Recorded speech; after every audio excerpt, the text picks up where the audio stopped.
Assalamualaikum warahmatullahi wabarakatuh. Yang saya hormati Bapak atau Ibu Penguji Uji Kinerja Mahasiswa PPG dalam Jabatan Kementerian Agama Republik Indonesia Batch 1 tahun 2025.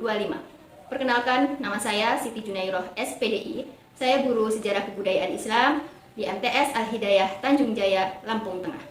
Saya adalah mahasiswa pendidikan profesi guru dalam Jabatan Kementerian Republik Indonesia Batch 1 tahun 2025 di LPTK UIN Suska Riau dengan nomor induk mahasiswa 42411521141. Pada hari ini, Selasa tanggal 6 Mei 2025, saya akan melaksanakan praktik pembelajaran dalam rangka penilaian uji kinerja dengan menggunakan model pembelajaran problem based learning pada materi prestasi Khulafaur Rasyidin, mata pelajaran Sejarah Kebudayaan Islam.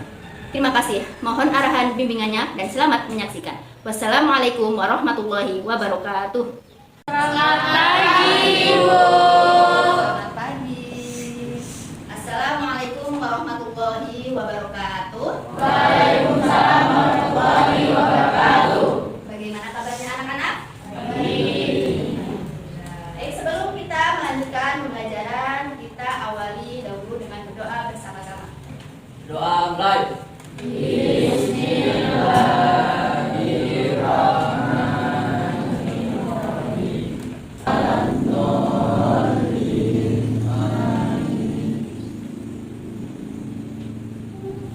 sekarang Ibu akan mengabsen ya untuk memastikan apakah hari ini ada yang tidak hadir? Hadir semua ya? Ya, alhamdulillah kalau sudah hadir semua. Ya. Karena kalian sudah hadir semua, jadi sebelum kita mengikuti pembelajaran, coba kalian periksa dulu kelengkapan kalian sebelum mengikuti pelajaran pada hari ini. Rapikan dulu pakaiannya. Ya.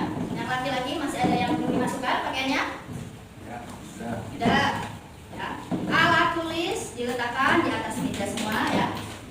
Sudah ya, alat tulis, baik buku, pensil ataupun pena diletakkan di atas meja.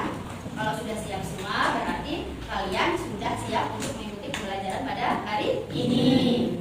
Hanya itu, pelajaran yang bisa kita semua ambil itu banyak sekali, sangat penting dan jadikan kita motivasi untuk kedepannya lebih baik. Seperti contohnya kalian melihat para ulama-ulama terdahulu, ya, pada para tokoh-tokoh terdahulu seperti pada kepemimpinan Nabi Muhammad SAW dan juga para tokoh Khulafaur Rasyidin yang menjadi pemimpin yang baik terhadap umat Islam. Itu yang bisa menjadi motivasi kalian. Kelak kalau kalian menjadi pemimpin yang baik itu seperti apa?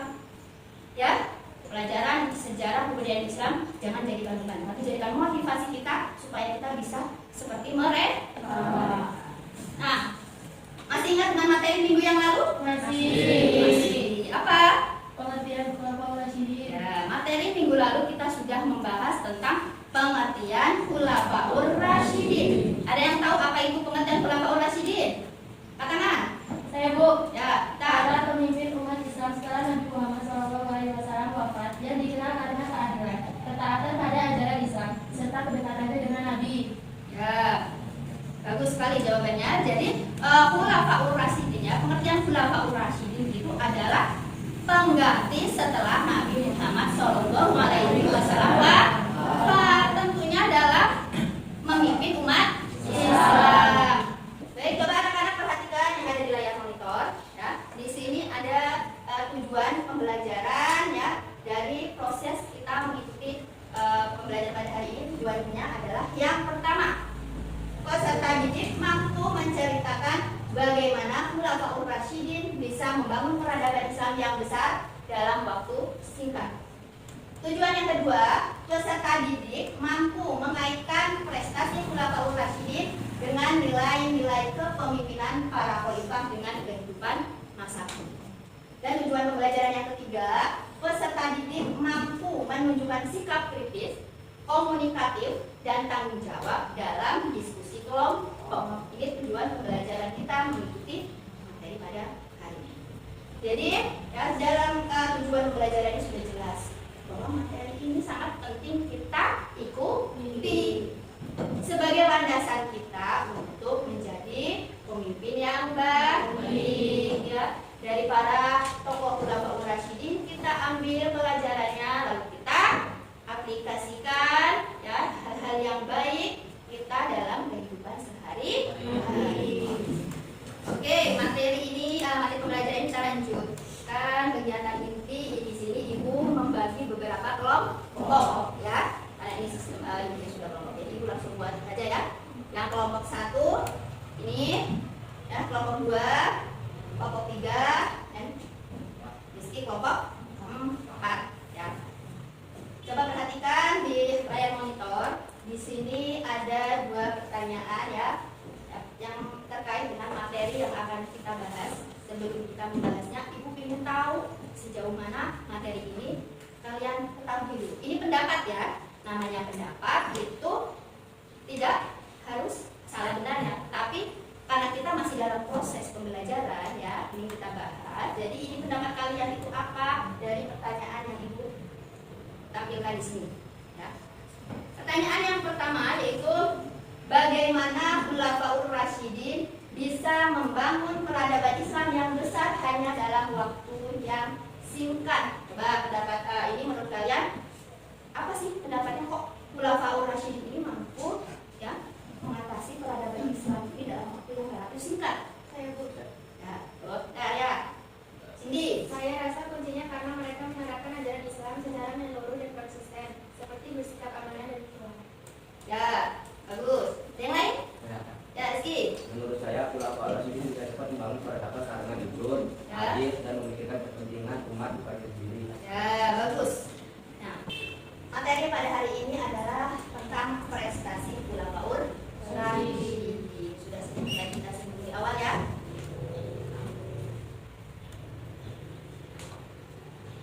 Khalifah yang pertama itu adalah Khalifah Abu Bakar As-Siddiq. Abu Bakar nama lengkapnya adalah Abdullah bin Abi Quhafah At-Tamimi. Pada zaman pra-Islam dia bernama Abdul Ka'bah. Kemudian setelah masuk Islam namanya diganti oleh Rasulullah dengan Abdullah. Prestasi Abu Bakar As-Siddiq yaitu yang pertama memerangi orang murtad, yang kedua memberantas nabi palsu, yang ketiga pengumpulan dan penulisan ayat Al-Quran, yang kedua yaitu Khalifah Utsman bin Affan. Utsman bin Affan ya, nama lengkapnya adalah Utsman bin Affan bin Abil As bin Umayyah bin Abi Syam bin Abdi Manaf. Beliau ini dari suku Quraisy. Lahir pada tahun 576 Masehi di Taif. Ibunya yang bernama Urwah ya, adalah putri Ummu Hakim Al-Baidah. Prestasi dari Khalifah Utsman bin Affan yaitu yang pertama memperluas dakwah Islam. Ya, jadi prestasi yang pertama itu sama dengan prestasi yang dilakukan oleh Khalifah Abu Bakar, ya, memperluas dakwah Islam. Yang kedua mengganti gubernur wilayah Islam yang ingin memisahkan diri setelah wafatnya Khalifah. Yang ketiga memperbanyak naskah Al-Quran yang sudah dibukukan menjadi bestseller. Dan yang keempat ya pembentukan angkatan laut. Dan yang terakhir yaitu mendirikan masjid dan memperluas masjid di Madinah. Selanjutnya adalah Khalifah Umar bin Khattab. Umar bin Khattab radhiyallahu anhu yang nama lengkapnya adalah Umar bin Khattab bin Nufail, keturunan Abdul Uzza Al-Quraisy dari suku Adi, salah satu suku yang terpandang dan mulia pada saat itu. Umar dilahirkan di Mekah 4 tahun sebelum kelahiran Rasulullah SAW. Selanjutnya prestasi dari Umar bin Khattab ya. Yang pertama mendirikan beberapa departemen di dalam pemerintahan. Yang kedua membentuk jawatan kepolisian untuk menjaga keamanan dan ketertiban negara. Selanjutnya mengatur administrasi dan keuangan pemerintah. Mendirikan Baitul Mal untuk melancarkan kesejahteraan umat. Mencetak mata uang sebagai sarana maisha ya. Selanjutnya menetapkan penanggalan berdasarkan kalender tahun Hijriah dan perluasan wilayah dakwah Islam. Jadi selanjutnya yaitu Khalifah Ali bin Abi Thalib, atau khalifah yang terakhir. Ali bin Abi Thalib nama lengkapnya adalah Ali bin Abi Thalib bin Abdul Muthalib bin Abi Manaf. Beliau lahir di Mekah pada tanggal 13 Rajab sekitar tahun 600 Masehi. Beliau ini merupakan anak laki-laki keempat dan terakhir dari Abi Thalib. Bahkan beliau ini adalah salah satu yang masuk dalam 10 golongan tadi, ya, as-sabiqun al-awwalun, orang yang pertama masuk agama Islam dari golongan apa? Anak. Pada saat itu Ali bin Abi Thalib ini masih anak-anak, tapi percaya akan keyakinan agama Islam dari golongan pertama, dari golongan anak-anak yang mau masuk ajaran agama Islam. Nah, anak-anak di sini ibu akan membagikan tugas kelompoknya. Tadi sudah ibu bagikan antara kelompok 1, 2, 3, dan 4 ya. Nah, kelompok di sini ibu kasih tugasnya yang kelompok 1 membahas tentang tokoh atau khulafaur rasyidin, Khalifah Abu Bakar As-Siddiq ya, kelompok 1. Yang kelompok 2 Utsman bin Affan. Yang kelompok 3 Umar bin Khattab. Dan kelompok yang keempat Ali bin Abi Thalib. Nah, jadi dari kelompok ini ya, dikhususkan membahasnya satu khalifah ya, satu khalifah nanti yang akan kalian diskusikan kelompoknya masing-masing. Nanti ibu bagi ini LKPD-nya ya, lembar kerja kelompok kalian. Nanti di situ tertera ada soal-soal yang akan kalian diskusikan. Di sini ibu bagi lembar kerja kelompok ya. Ini tadi membahas tentang Abu Bakar ya. Kelompok yang pertama yaitu Abu Bakar.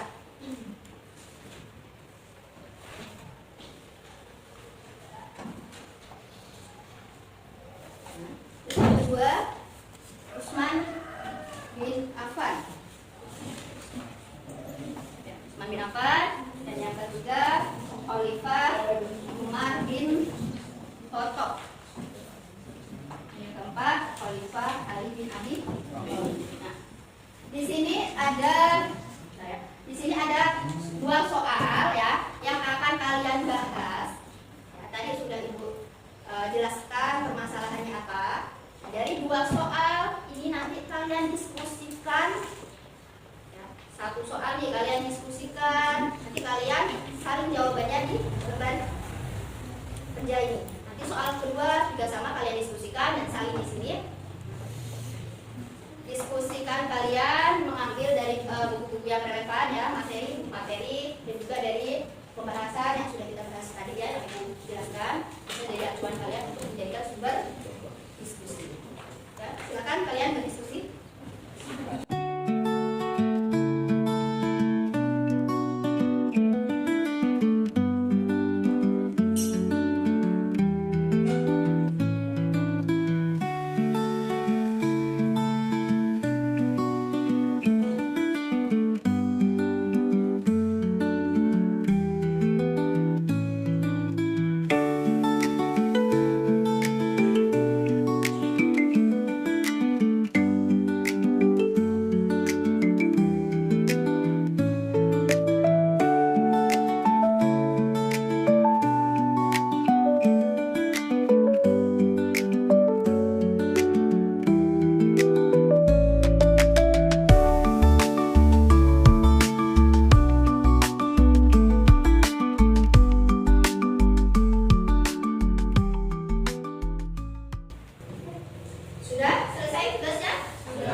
fondasi yang kokoh bagi peradaban Islam hanya dalam waktu singkat, sekitar 2 tahun lebih. Karena kebijakan-kebijakan visioner dan ketegasan beliau dalam menjaga agama dan persatuan umat. Pemerintahannya singkat, Abu Bakar mampu membangun fondasi peradaban Islam yang kuat melalui peneguhan akidah, stabilitas politik, pengelolaan sumber daya manusia, dan visi jangka panjang. Apa pelajaran penting dari prestasi Abu Bakar As-Siddiq yang bisa kita ambil untuk diterapkan di masa kini? Prestasi Abu Bakar As-Siddiq memberikan banyak pelajaran berharga yang relevan untuk diterapkan di masa kini. Keteguhannya dalam mempertahankan akidah menunjukkan pentingnya prinsip yang kokoh dalam menghadapi berbagai tantangan. Kepemimpinannya yang amanah dan tegas mengajarkan bahwa pemimpin harus berani mengambil keputusan yang benar demi kepentingan umat. Usahanya menjaga persatuan setelah wafatnya Nabi Muhammad SAW menunjukkan pentingnya merawat harmoni dalam masyarakat. Sudah. Oke, kita beri aplaus.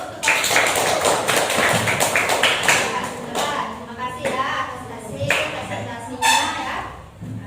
Kalian dengarkan ya hasil dari kelompok 1. Coba ibu ingin dengar dari hasil diskusi kelompok 2. Yuk, Rido.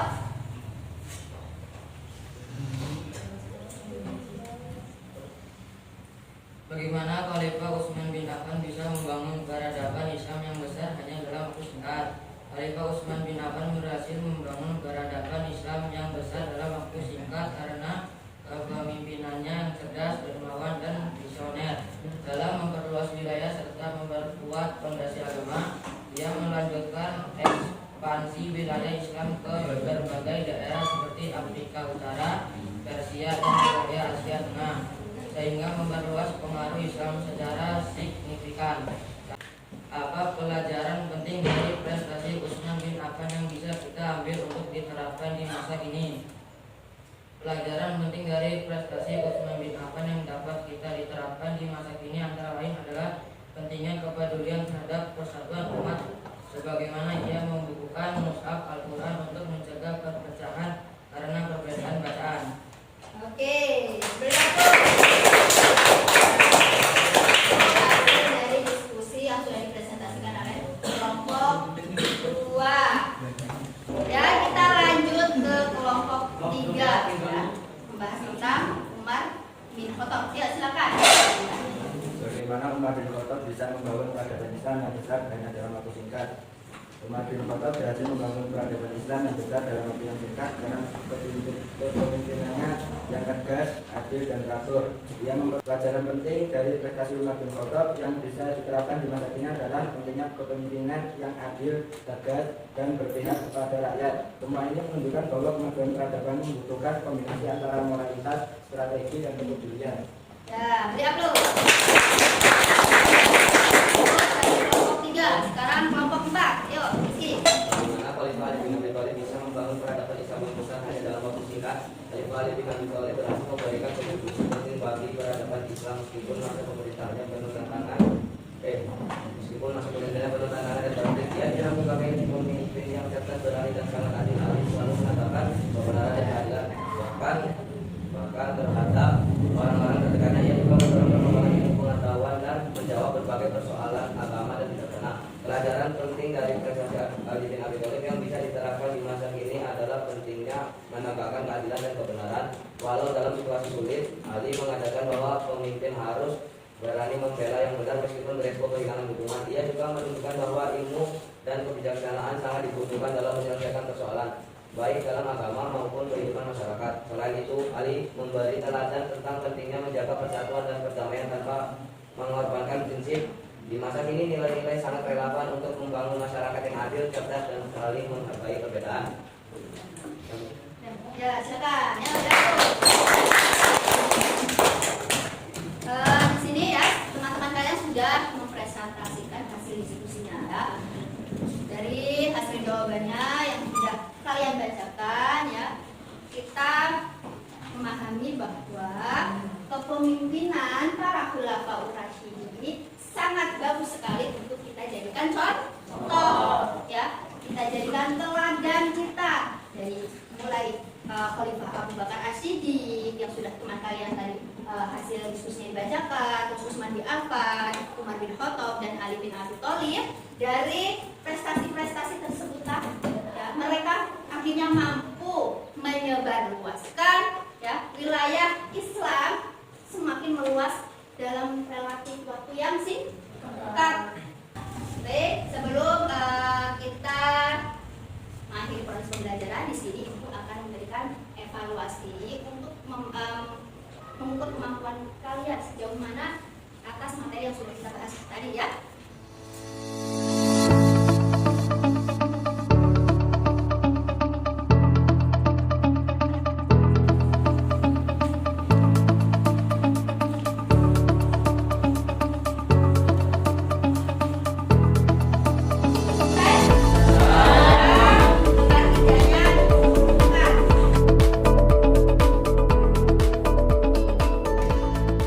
Setelah kita mempelajari materinya, ya, itu dapat menyimpulkan ya hasil dari diskusi kalian bahwa pemimpin mereka ini adalah para khulafaur rasyidin yang memimpin tidak hanya bijaksana dan adil, ya, tetapi juga jujur yang bisa kita contohkan dalam kehidupan keseharian kita.